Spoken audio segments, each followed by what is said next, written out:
4.3, number 4. On this system, we're again going to use the elimination method, which means that we want to get one of the variables to cancel out completely when we're adding the equations. So the first thing we want to do is get it so that the x's and the y's are lined up and the constants on the right side. So we got to rewrite the second equation here. So the first one stays like it is, 6x minus 2y equals 66. And the second one, we're going to rewrite it. Let's add 2x to both sides. That's going to make this 2x move to the left. The 5y stays right where it is because it's already in a good place. And it equals, and the minus 29 stays where it is.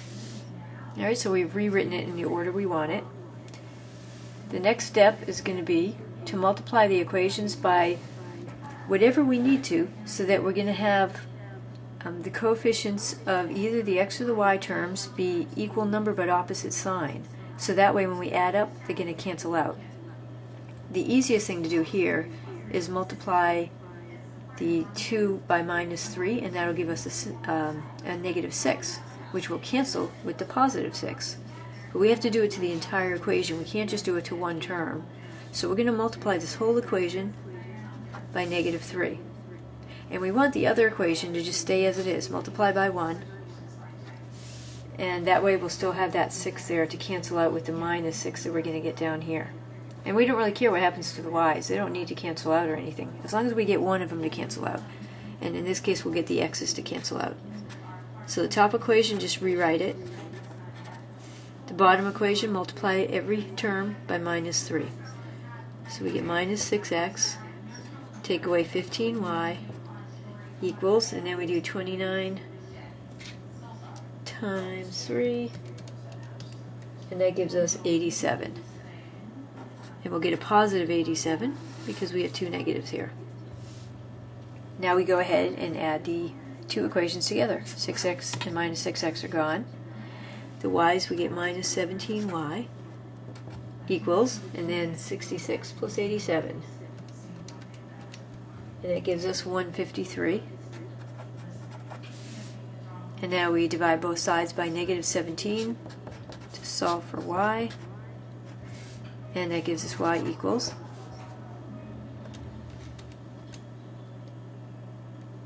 -9, or negative 9 because we get a minus there.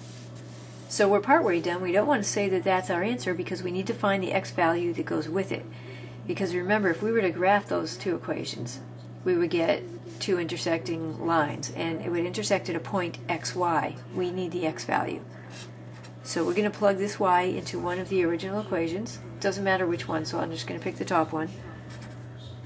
6x take away 2y equals 66. 6x take away 2 times, y is minus 9, equals 66. And that gives us 6x plus 18 equals 66. Take away 18, and we get 48. Divide both sides by, oops, move that up a bit, there we go, by 6. Gives us x equals 8. And now we're going to put that together with the y equals minus 9, and we get the solution is 8 minus 9. That is where the two lines would intersect if they were graphed. And there are a couple ways you can check your answer. One is to take x equals 8, y equals minus 9, put it into the original equations way back at the start, double check that it makes both equations true. If it doesn't, that means that the solution is not a correct solution. The other thing you could do is graph it and check that way and make sure that you intersect at 8 minus 9. Okay, so that was number 4. Let's fit one more on here if we can.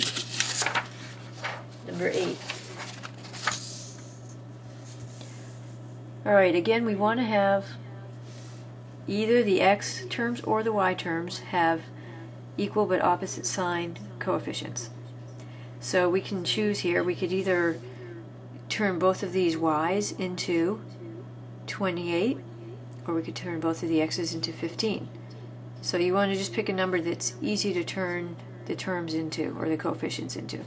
So I think the 15 looks a bit nicer to go to. So let's go ahead and multiply this top equation by 5. That will give us 15 here, and we're going to end up multiplying this equation by by 3 so that we get minus 15 here. So times 5 for the first one, times 3 for the second one. That's going to give us 15 and minus 15. That'll cancel. So the top one becomes 15x minus 35y equals 105. And the bottom becomes minus 15x plus 12y equals negative 105. Add them up. X terms are gone. And we get minus 23y equals, and it looks like the constants go away here too. So it equals 0. That's okay. It doesn't mean that we did something wrong. It just means that if we now divide both sides by minus 23, that y equals 3x take away y equals 21. Let's put in y equals 0. 3x times 0 equals 21. So this term's gone. It goes to 0, which leaves us with 3x equals 21 by 3. X equals 7.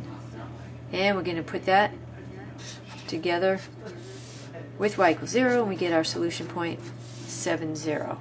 And again, you can check it by plugging it into the original equations and making sure both equations come out true.